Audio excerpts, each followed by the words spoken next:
Spirits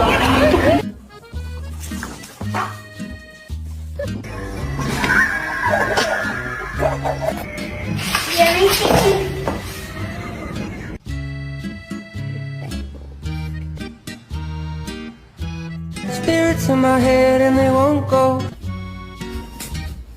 Joy!